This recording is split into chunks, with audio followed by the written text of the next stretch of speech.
Raconte-nous comment as-tu découvert le programme de la développerie. En fait, le programme de la DV Loterie, j'ai découvert ça au travers de ma mère. Quand vous gagnez, il y a des documents que vous devez chercher déjà lorsque vous avez gagné. Et il y a aussi des documents que vous allez chercher après avoir connu déjà votre date d'interview. C'est alors que vous allez aussi partir prendre certains documents. C'est alors que lorsqu'on... Quels sont les dossiers prioritaires qu'il doit avoir? Ok, déjà les dossiers prioritaires, lorsque vous allez partir ouvrir, il faut remplir le DS DSA60. Et le DS DSA60 que vous allez remplir, on va vous demander vos documents scolaires, donc vos documents des études. Si vous êtes par exemple un diplômé, tu dois présenter ton diplôme d'état légal en fait. Et si tu es aussi gradué, tu peux aussi présenter ça. Ça dépend de ce que vous avez. Et aussi une autre chose, il faut préparer l'attestation des naissances. Il faut préparer aussi le casier judiciaire. C'est aussi parmi les dossiers qu'on va vous demander. Il faut préparer aussi le frais de visa. Il faut préparer le frais des tests médicaux. Et pendant les jours de l'interview, comment ça a été? Est-ce qu'il y avait des questions difficiles, des questions compliquées?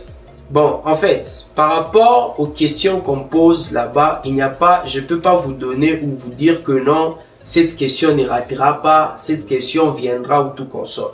Mais s'il y a quelque chose que je peux vous donner comme une idée, c'est que les questions qu'on va vous poser, c'est pour confirmer si réellement vous, la personne qui a gagné. Et parmi les gens qu'on va sélectionner. D'ailleurs, on avait joué à des, moi et ma cousine, lorsqu'on est arrivé dans ce lieu-là, auquel on vérifie et tout, ma cousine, on a vérifié, elle a échoué.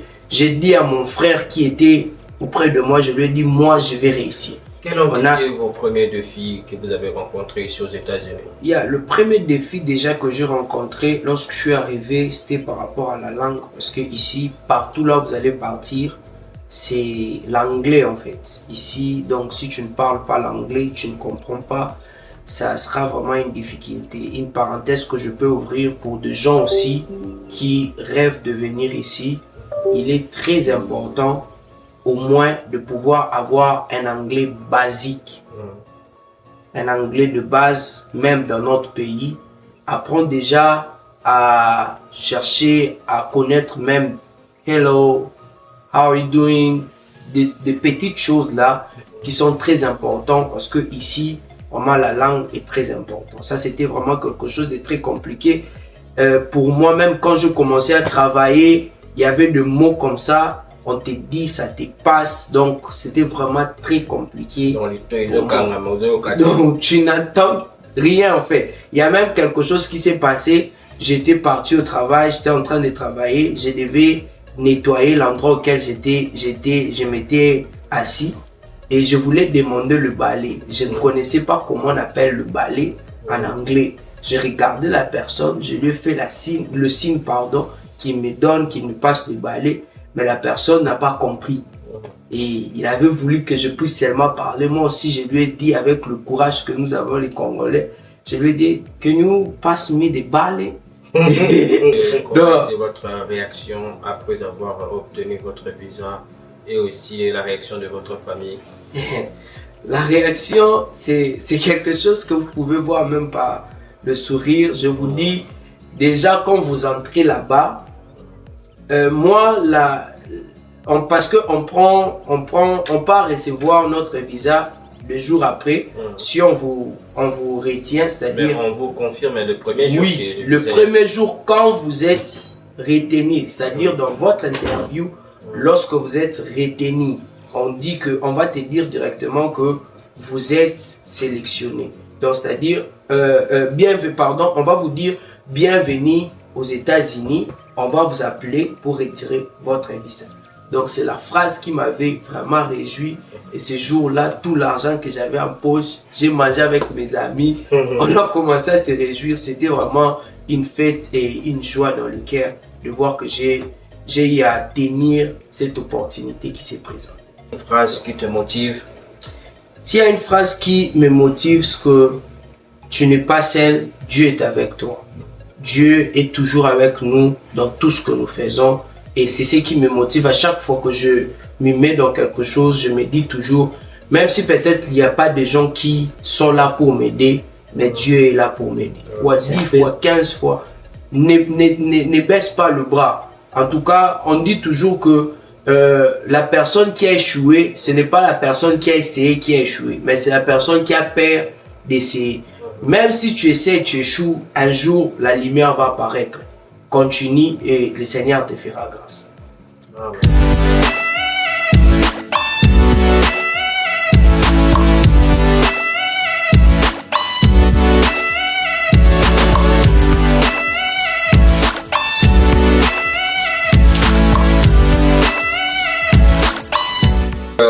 Bienvenue dans cette nouvelle édition.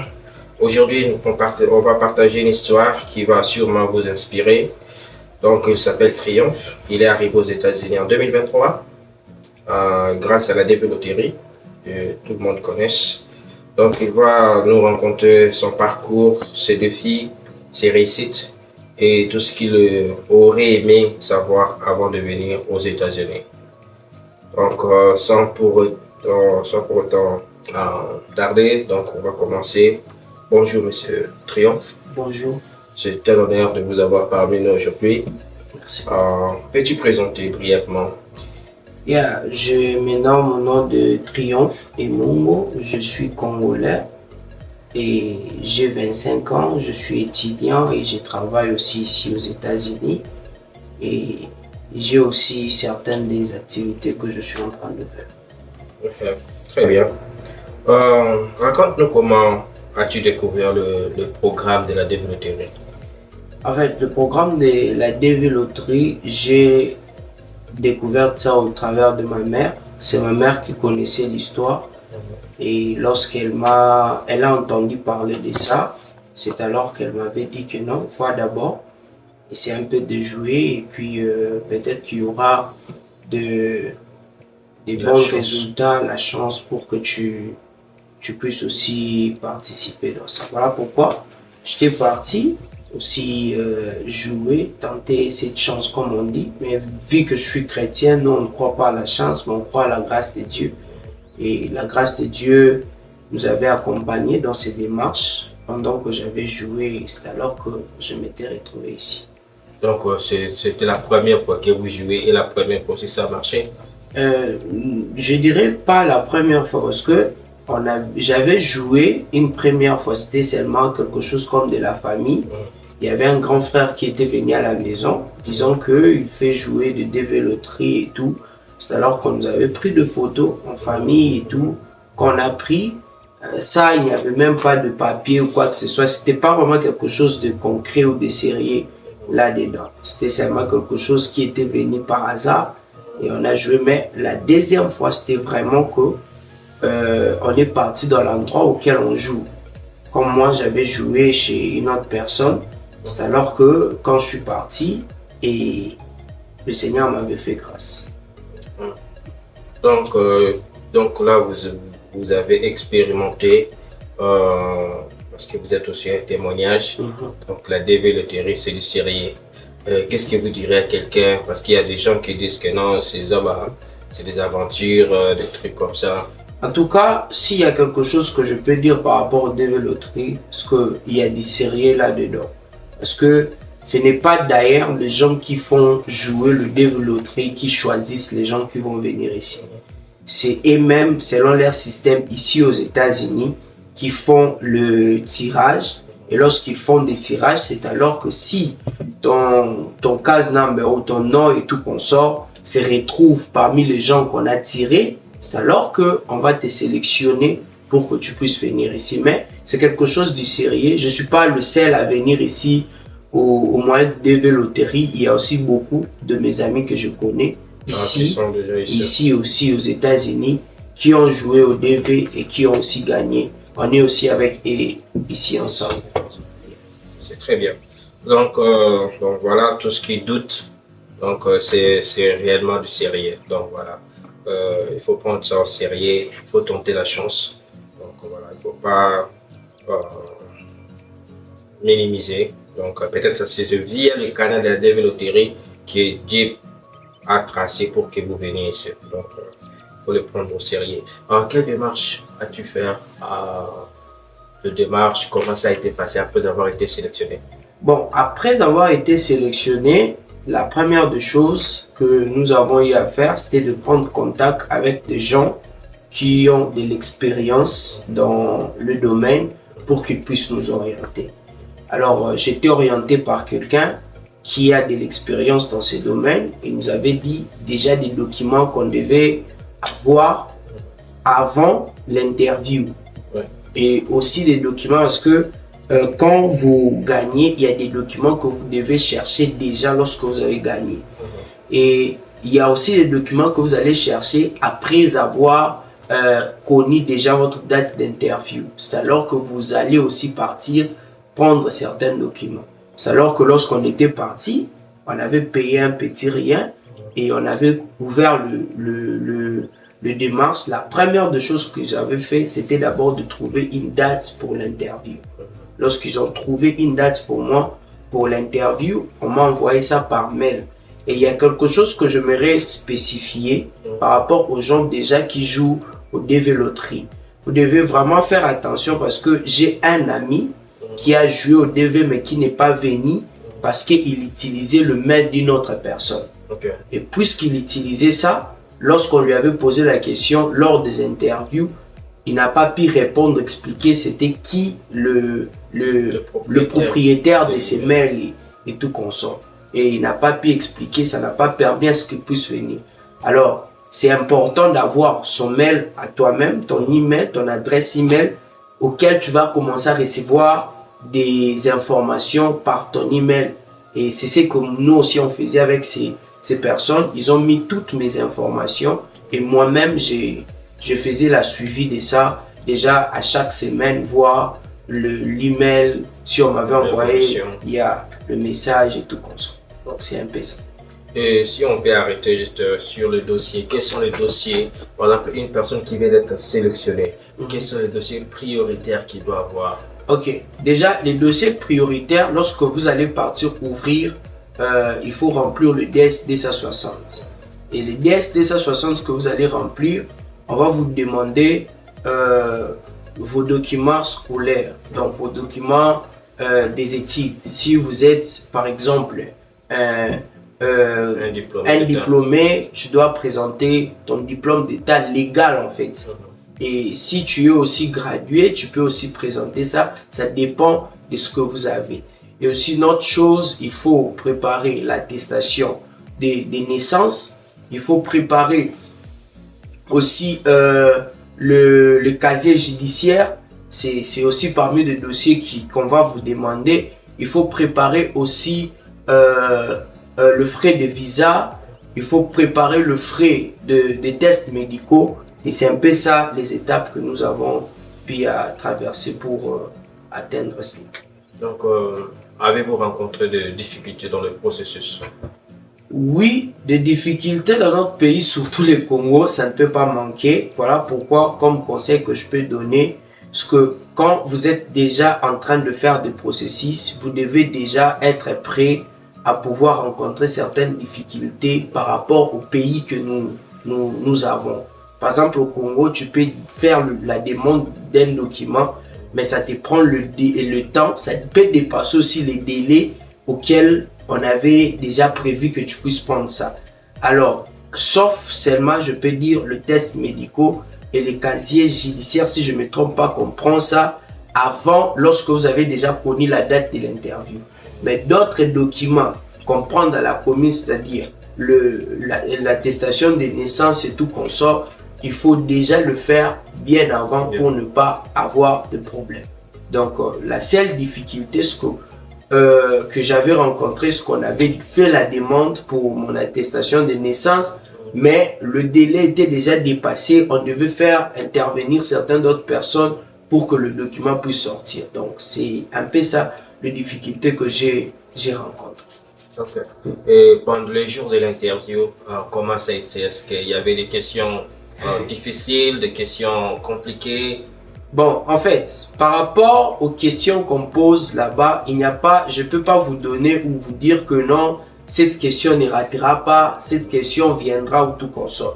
Mais s'il y a quelque chose que je peux vous donner comme une idée, ce que le question qu'on va vous poser, c'est pour confirmer si réellement vous, la personne qui a gagné. C'est-à-dire, on va vous poser des questions concernant des informations que vous avez fournies dans votre DES D160. C'est-à-dire, on va vraiment s'assurer que vous êtes destinataire, vous avez réussi votre diplôme d'état ou bien le degré que vous allez présenter. On va aussi confirmer si vous partez auprès de la personne que vous avez dit que vous allez partir auprès de lui. Et on va vraiment chercher à confirmer toutes ces choses-là. Comme moi, par exemple, on m'avait juste posé la question par rapport à mes études. Si j'avais fini l'université, comme dans mon document, j'avais mis, parce que j'avais déjà des complications pour retirer mon document de l'université, j'avais laissé seulement qu'on mette que je suis D6. C'est alors que quand on avait spécifié certaines choses dans mon DS160, c'est alors que la question était venue comme une question piège pour moi.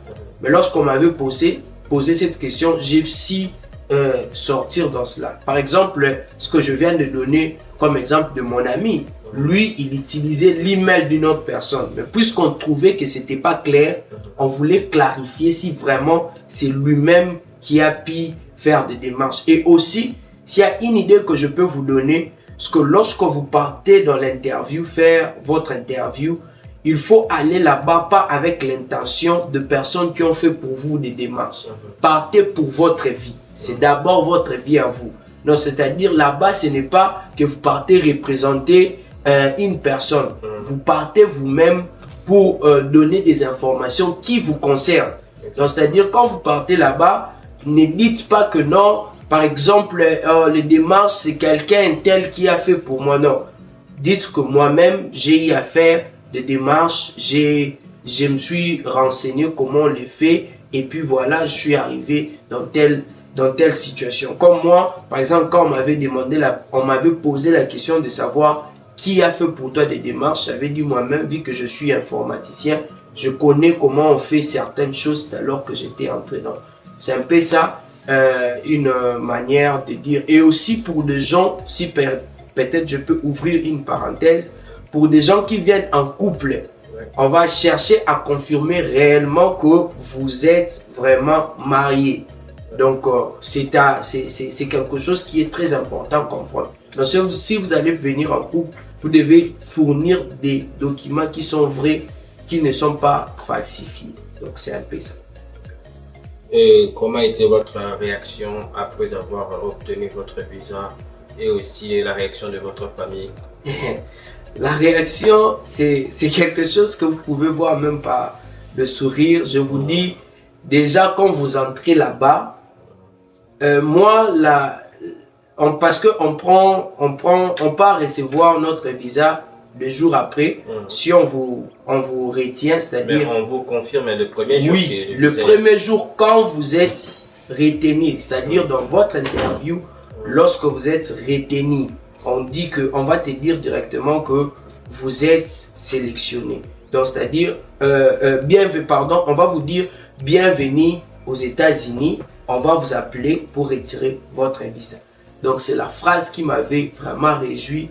Et ce jour-là, tout l'argent que j'avais en poche, j'ai mangé avec mes amis. On a commencé à se réjouir. C'était vraiment une fête et une joie dans le cœur de voir que j'ai eu à tenir cette opportunité qui s'est présentée. Donc, c'est un peu ça. Et la joie de la famille? Oh, la famille, c'était déjà d'ailleurs, j'étais avec mon père, paix à son âme. Et j'étais avec lui, avec aussi l'une de mes amies qui était là. On était là. Quand je suis sorti, je les ai fait seulement ces signes ici. Déjà, mon père était très content.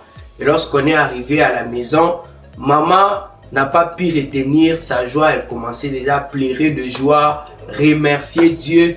On est entré, on a commencé à adorer Dieu. On a appelé ma grande sœur. On l'a signalé. C'était vraiment quelque chose qui avait apporté la joie dans la famille tout entière. Oui, on continue toujours avec la joie. Quel a été ton tout premier ressenti en posant vos tout premiers pieds dans le sol américain? Déjà, quand vous quittez la RDC, vous voyez déjà comment il y a l'atmosphère dans les airs et que vous arrivez, par exemple, moi j'étais descendu à Chicago, je vous dis, quand je voyais déjà des gratte-ciel, je voyais des images qu'on voyait seulement à la télé, je me disais que je viens de payer la dette des yeux parce que au Congo on avait des immeubles, mais pas comme ici en fait. Et lorsque j'étais arrivé, j'étais vraiment très content, mais l'une des choses que j'avais fait l'erreur, ce que moi je considérais, parce que j'étais arrivé dans la période de froid, ici il fait extrêmement froid, moi j'avais porté seulement quelque chose de léger. Je me disais qu'il n'y aura pas vraiment, il fera pas vraiment trop froid et tout consort. Lorsque je suis descendu, ça c'était pas ce qu'on appelle chez nous Elanga, c'était vraiment le froid. Donc c'est votre premier baptême? C'était ma première baptême que j'avais réussi ici et c'était vraiment quelque chose de joie pour moi malgré le froid. Je me disais vraiment je suis ici, je suis aux États-Unis. Et vous avez dit que vous êtes atterri à Chicago. Dans quel état ou dans quelle ville vous êtes venu pour s'installer aux États-Unis? Présentement, lorsque je suis atterri à Chicago, je suis venu ici. Maintenant, j'habite à Bloomington, Normal, là où je fais mes études et je travaille et je fais mes affaires. Quels ont été vos premiers défis que vous avez rencontrés ici aux États-Unis? Le premier défi déjà que j'ai rencontré lorsque je suis arrivé, c'était par rapport à la langue. Parce que ici, partout là où vous allez partir, c'est l'anglais en fait. Ici, donc si tu ne parles pas l'anglais, tu ne comprends pas, ça sera vraiment une difficulté. Une parenthèse que je peux ouvrir pour des gens aussi qui rêvent de venir ici, il est très important au moins de pouvoir avoir un anglais basique, un anglais de base, même dans notre pays. Apprendre déjà à chercher, à connaître même hello, how are you doing, des petites choses là qui sont très importantes parce que ici, vraiment la langue est très importante. Ça, c'était vraiment quelque chose de très compliqué. Pour moi, même quand je commençais à travailler, il y avait des mots comme ça. On te dit, ça te passe, donc c'était vraiment très compliqué. Donc tu n'entends rien en fait. Il y a même quelque chose qui s'est passé. J'étais parti au travail, j'étais en train de travailler, je devais nettoyer l'endroit auquel je m'étais assis et je voulais demander le balai. Je ne connaissais pas comment on appelle le balai en anglais. J'ai regardé la personne, je lui ai fait le signe qui me donne, qui me passe le balai. Mais la personne n'a pas compris. Et il avait voulu que je puisse seulement parler. Moi aussi, je lui ai dit avec le courage que nous avons les Congolais, je lui ai dit que nous passons des balles. Donc, elle était en train de me regarder. Elle a commencé à rire. Elle ne comprenait pas ce que je parlais. Donc, c'est très important d'apprendre de petites choses. Même pas parler vraiment comme il se doit, mais quand même avoir la base, c'est important. Donc c'est un peu ça, c'est la langue qui était vraiment un défi pour moi. Et comment vous remédiez à ça? Est-ce que vous partez à l'école suivre les cours?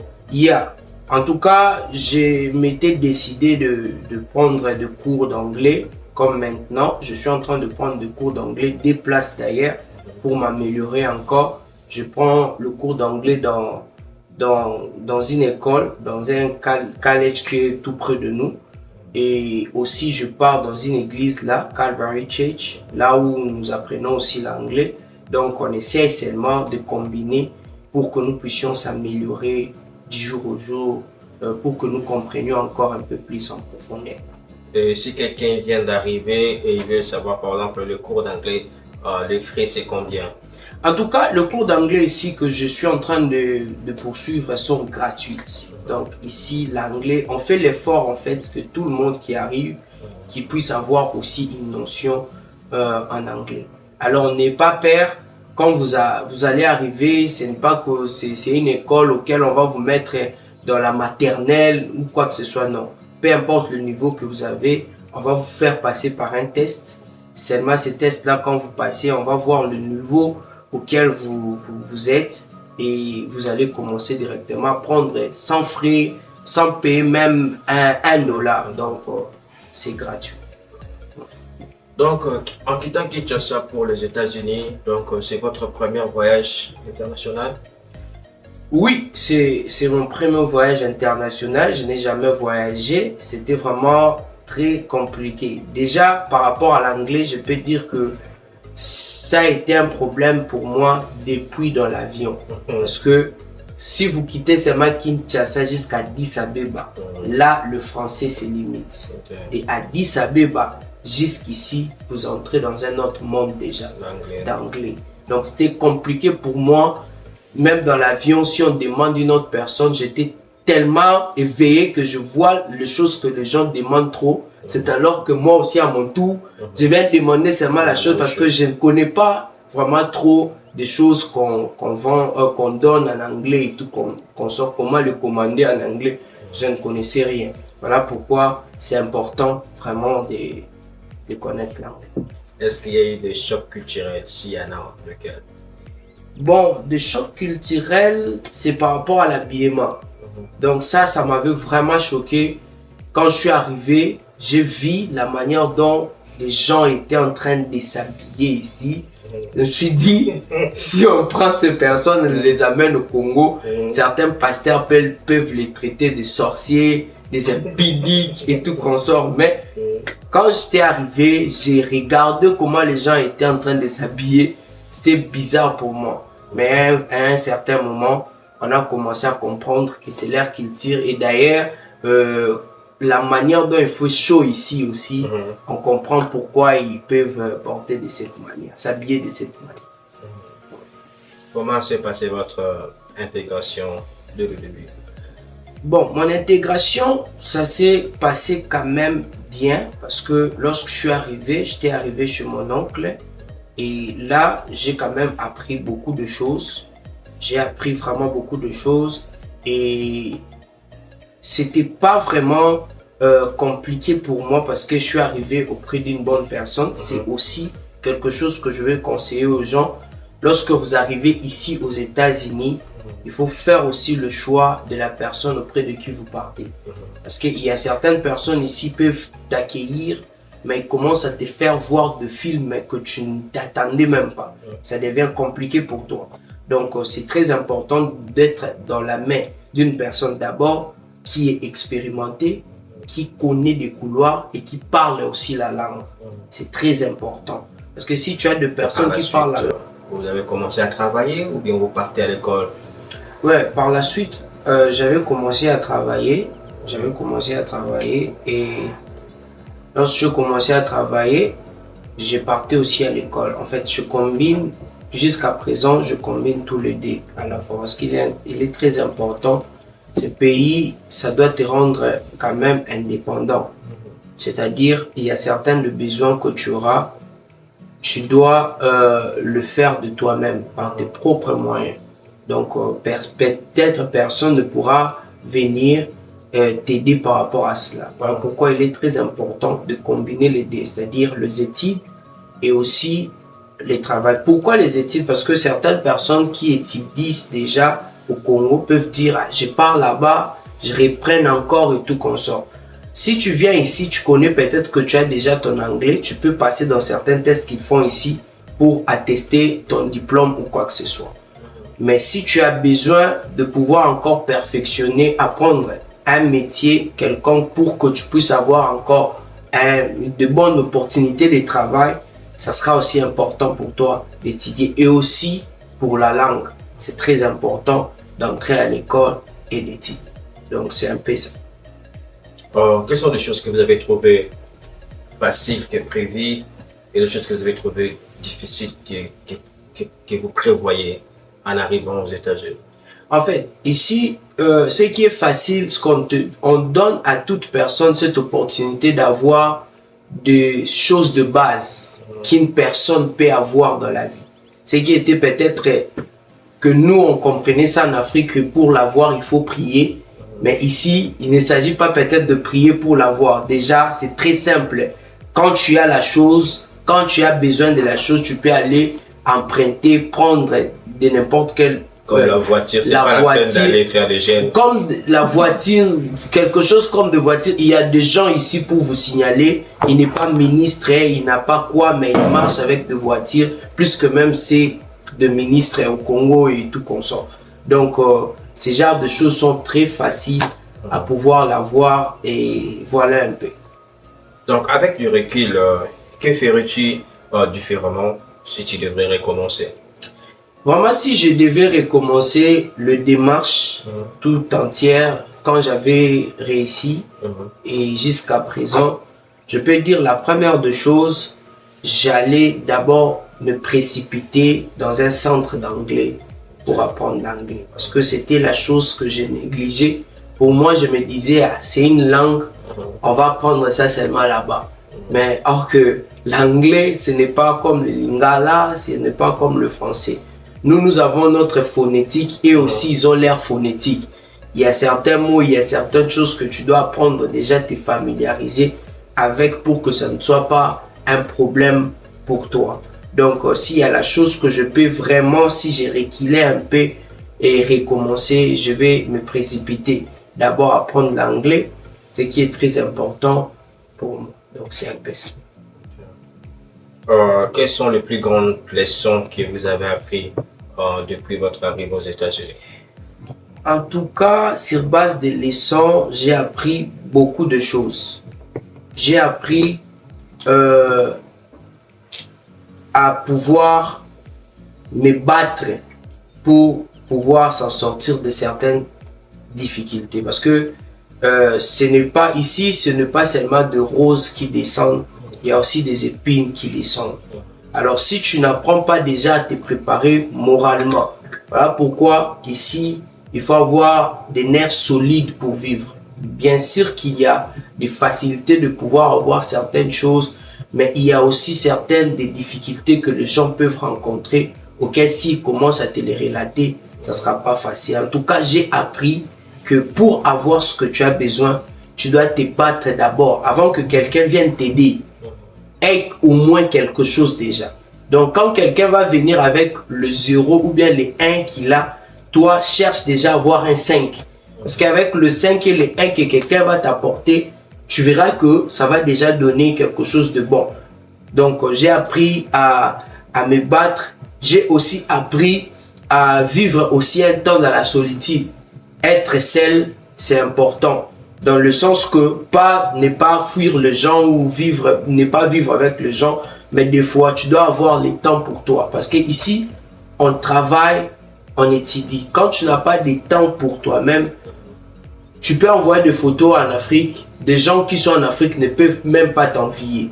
Dire que il est là-bas comme ici n'est pas là-bas. Donc, c'est important de pouvoir avoir du temps pour toi-même. Et voilà un peu. Donc, c'est un peu ça. Quel message passerais-tu à ceux qui rêvent aussi de venir aux États-Unis via les canaux de la développerie? En tout cas, je vais dire à quelqu'un, porte-toi bien. Porte-toi bien. Les États-Unis, en tout cas, ils ont bien.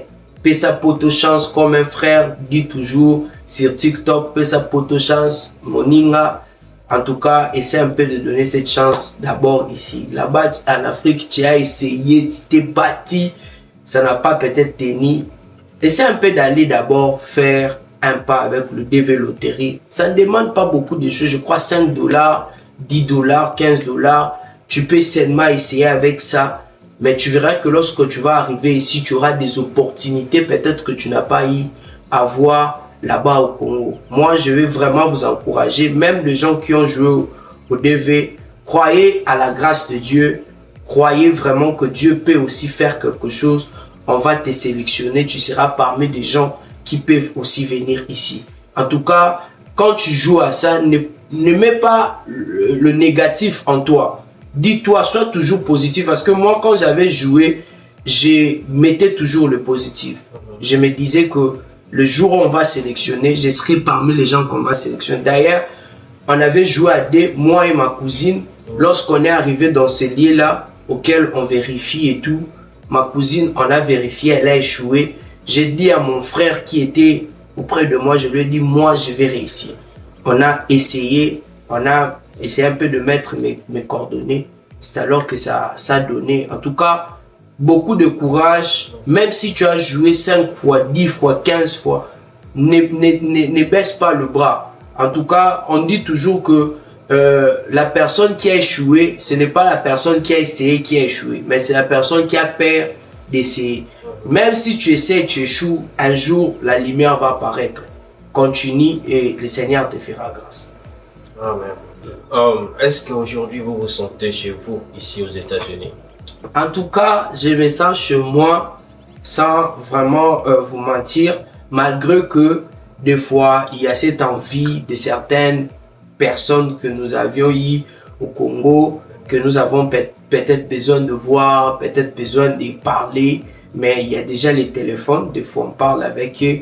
Mais ici, lorsque vous venez, vous allez voir vraiment que cette familiarité que nous avons vraiment les Africains, c'est plus ici. Vous allez rencontrer beaucoup de personnes parce que moi, j'ai rencontré des amis, des frères que nous avons ici maintenant, auxquels on vit comme au Congo, on fait notre vie, c'est vraiment waouh, c'est quelque chose de bon. Déjà d'ailleurs, même certaines choses qu'on n'arrivait pas à manger au Congo, on croyait qu'ici il n'y en a pas. Il y a aussi des restaurants qui en ont. Comme hier, j'ai mangé le poulet mayo, quelque chose que j'ai mangé très longtemps.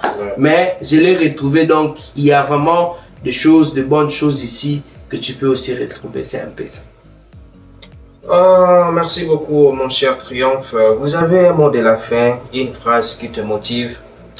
S'il y a une phrase qui me motive, c'est que tu n'es pas seul, Dieu est avec toi. Dieu est toujours avec nous dans tout ce que nous faisons.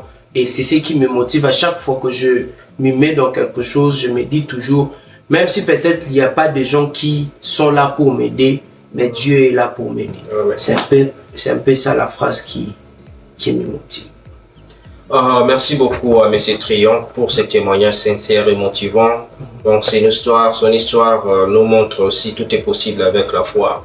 Donc merci aux téléspectateurs de rester branchés pour tous ceux qui nous suivent. Si vous n'êtes pas abonné, donc abonnez-vous. Donc sur cette chaîne, vous aurez plus de moments motivants comme le témoignage de M. Triomphe.